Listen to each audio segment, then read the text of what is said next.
Capítulo 1262. Quando percebeu que o anjo negro havia acordado, Klein apenas sentiu seu coração apertar e ficou em alerta total. Ele não sentiu nenhum medo ou ansiedade. Afinal, já havia confirmado que o verdadeiro anjo negro havia retornado ao corpo do antigo deus do sol. Depois de ser traído por existências como o Senhor das Tempestades, o eterno sol ardente e o Deus do conhecimento e da sabedoria, ele concentra suas emoções negativas e extremas em seu cadáver onde renasceu, transformando-se no verdadeiro Criador. Ele não voltou para cá, então o que restou foi apenas o culminar da sua psique e vontade. Além disso, ele tinha acabado de se comunicar com a psique remanescente do anjo negro Sazriel normalmente. Ele não sentiu nenhuma animosidade óbvia. No entanto, com a anciã do Conselho de 6 membros da Cidade de Prata, Lovia, perdendo o controle sem qualquer meio de resistir no momento em que abriu os olhos, transformando-se em uma sombra fluida, Klein não pôde deixar de arregalar os olhos enquanto curvava os cantos dos lábios. Uma forte sensação de medo e desespero tomou conta dele. Era como se estivesse se vendo cair em um abismo sem nenhum salva-vidas para se agarrar. Apenas acordar de seu sono e não usar nenhum poder Beyonder ou revelar sua forma de criatura mítica foi o suficiente para fazer uma semideusa da sequência 4 do mesmo caminho perder o controle no local. Este foi um testemunho de quão poderoso e aterrorizante era o nível dele. Naquele momento, tudo o que restava na mente de Klein eram os títulos que ele havia mencionado anteriormente. A mão esquerda de Deus, o representante do céu, o Rei dos Reis dos Anjos.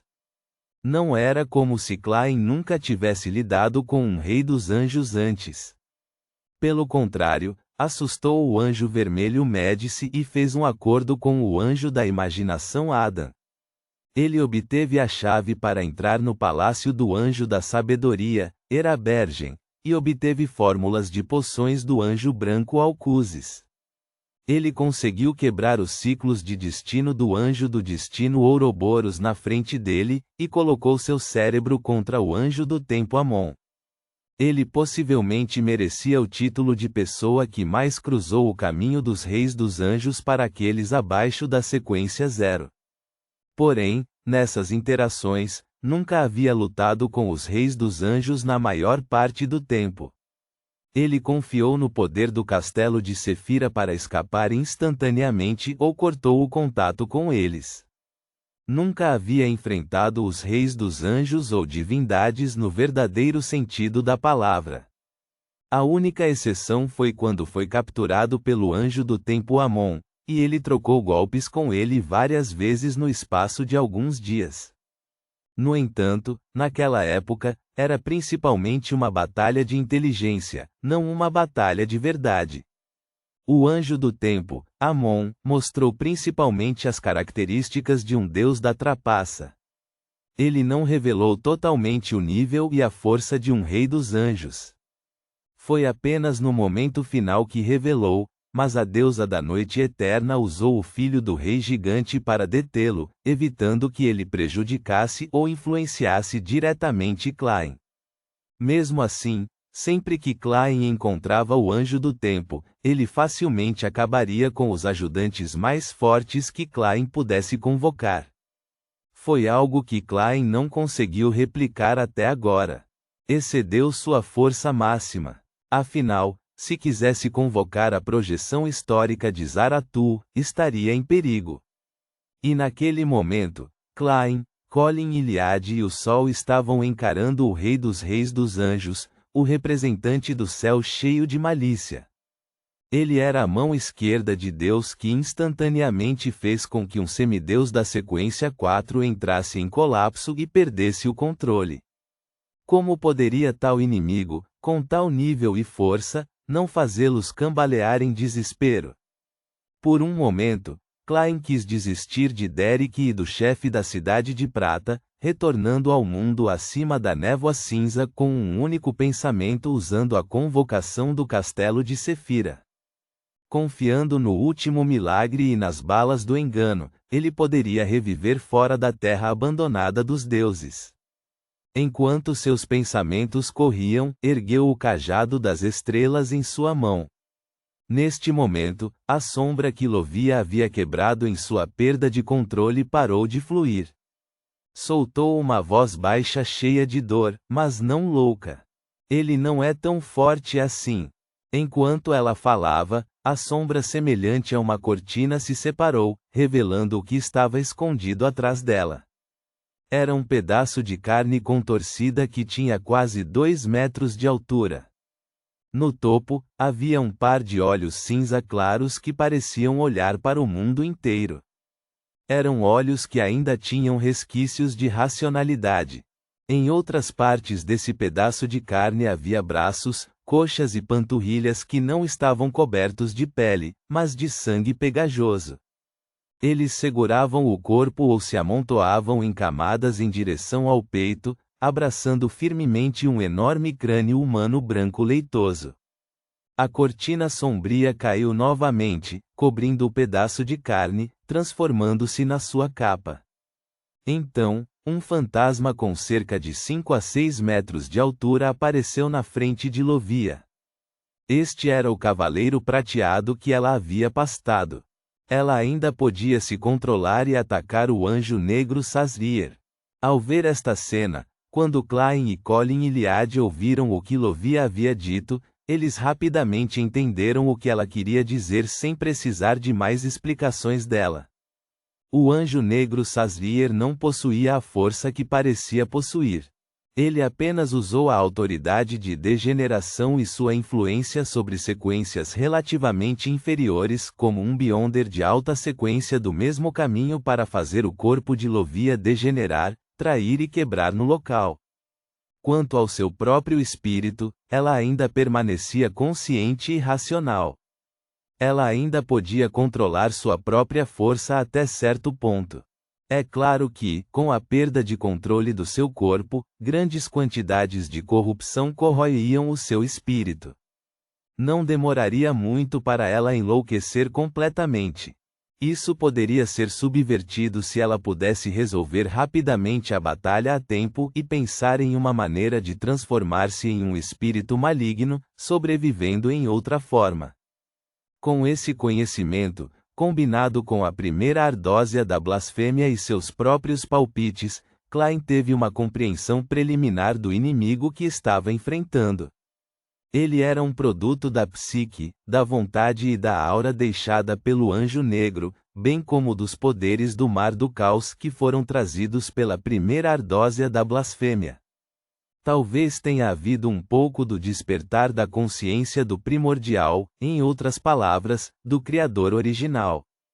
Havia uma pequena quantidade disso, uma consciência louca e cheia de pensamentos malignos. Isso era equivalente a um tipo diferente de espírito maligno. Não se sabia se era considerado um espírito maligno no nível completo de anjo. E esta pode ser a razão pela qual existências de alto nível como o verdadeiro Criador, o Deus do conhecimento e da sabedoria, e o irmão de Amon não entraram pessoalmente no palácio do rei gigante. Quando se aproximassem do primordial e do mar do caos, era mais perigoso para eles, quanto mais altas fossem as sequências pior era. Naquela época, Amon, uma entidade semelhante a um erro, havia usado seu avatar para armar uma emboscada em Chernobyl, mas ele não ousou realmente entrar no mar do caos. Tudo o que fez foi descer o penhasco e se esconder perto do mar do caos, fingindo que havia saído dele. Caso contrário, poderia muito bem afetar seu verdadeiro corpo. Quanto aos Beyonders de sequência baixa, eles eram incapazes de resistir à onda liberada ao abrir a porta da residência do rei gigante, tendo a corrupção que se acumulou por mais de 2000 anos. Mesmo que essas existências de alto nível tivessem escolhido cuidadosamente um semideus de sequência 3 ou sequência 4 adequado para indiretamente ajudá-los a derrotar a influência provocada pela corrupção e entrar nos locais de descanso escondidos nas sombras, sem a aura de Sefira para resistir aos efeitos negativos devido ao vazamento de poderes do Mar do Caos, eles não seriam capazes de realmente se aproximar da figura deixada para trás por Anjo Negro Sazriel e obter a primeira ardósia da blasfêmia. Portanto, o verdadeiro Criador tolerou Klein inúmeras vezes, apenas encontrando uma oportunidade para corrompê-lo e forçá-lo a encontrar o Anjo Negro Sazriel. Isso porque ele era o único candidato viável. Pela mesma lógica, o Deus do conhecimento e da sabedoria, Erabergen, o anjo da imaginação, Adam, e as outras divindades e reis dos anjos que tinham interesse neste assunto tinham mais ou menos feito alguns planos para Klein, abençoando-o para até certo ponto, empurrando-o para onde ele estava agora. Sem qualquer hesitação, Klein delineou uma imagem em sua mente através do cajado das estrelas que criou. Colin Iliad deu um passo à frente e se abaixou. O corpo do chefe da Cidade de Prata inchou rapidamente, revelando mais uma vez uma forma incompleta de criatura mítica. Ele se tornou um cavaleiro prateado de 5 a 6 metros de altura, coberto por uma armadura prateada, segurando um par de espadas gigantescas do amanhecer. Derek foi um pouco mais lento que os dois semideuses experientes. Ele rapidamente abriu os braços, como se estivesse abraçando o vazio à sua frente. Naquele momento, duas chamas negras acenderam nos olhos do Anjo Negro Sazriel desperto. Ele, que tinha a altura de um gigante, imediatamente pressionou o apoio de braço abaixando seu braço, lentamente ficando de pé. Os lindos acessórios no corpo pendiam um após o outro enquanto par após par de asas negras se abriam nas costas dele. Durante esse processo, o pedaço de carne se contorcendo, Lovia, ganhou vida. De repente apertou, fixando-a firmemente no lugar. Ao mesmo tempo, o Anjo Negro Sazriel tinha fios prateados enrolados nele. Na frente do manto preto com padrões misteriosos, relâmpagos prateados apareceram do nada. Eles chiaram e se entrelaçaram de maneira estrondosa. Rapidamente se estenderam para frente, transformando-se em um resplandecente mar de relâmpagos que tentou afogar todo o Palácio das Sombras. Gong! Um sino ilusório soou de uma história distante enquanto o som melodioso ecoava no Palácio das Sombras. Um antigo relógio de parede manchado apareceu na frente de Klein. Sua face era separada em 12 segmentos diferentes pelas cores branco acinzentado e preto azulado. Cada segmento tinha símbolos diferentes, misteriosos e assimétricos. As 3 agulhas, que pareciam ser formadas por vermes do tempo de diferentes comprimentos, começaram a mover levemente. Quando o sino tocou novamente, o mar de relâmpagos que se espalhava rapidamente no Palácio das Sombras congelou claramente. Klein usou com sucesso o cajado das estrelas para reproduzir os poderes Beyonder do Anjo do Tempo Amon. E os efeitos foram muito melhores do que as tentativas anteriores. Isso o fez suspeitar se havia obtido a aprovação do Deus do Engano e até mesmo obtido bênçãos dele até certo ponto. Não era verdade que apenas simular os poderes Beyonder de Amon ganharia sua atenção, mas este Rei dos Anjos era quase equivalente à singularidade do caminho do saqueador. Ele era o governante do domínio correspondente e era o detentor da autoridade correspondente. Ele poderia fazer antecipadamente um certo nível de ajustes em poderes específicos, aprimorando-os ou eliminando-os. Pelo que parece, Amon parecia estar ansioso para ver Klein entrar na residência do Rei Gigante para encontrar o Anjo Negro Sazriel. Portanto, ajustou antecipadamente alguns dos poderes Beyonder de seu próprio domínio e reduziu parte de sua autoridade em certos aspectos, permitindo replicações simples para obter um efeito melhor. Enquanto o mar de relâmpagos havia parado, a alma do cavaleiro prateado que Lovia controlava e Colin Iliad simultaneamente esfaquearam suas espadas no chão, criando 2 barreiras invisíveis. Quanto a Klein, desapareceu. Ponto.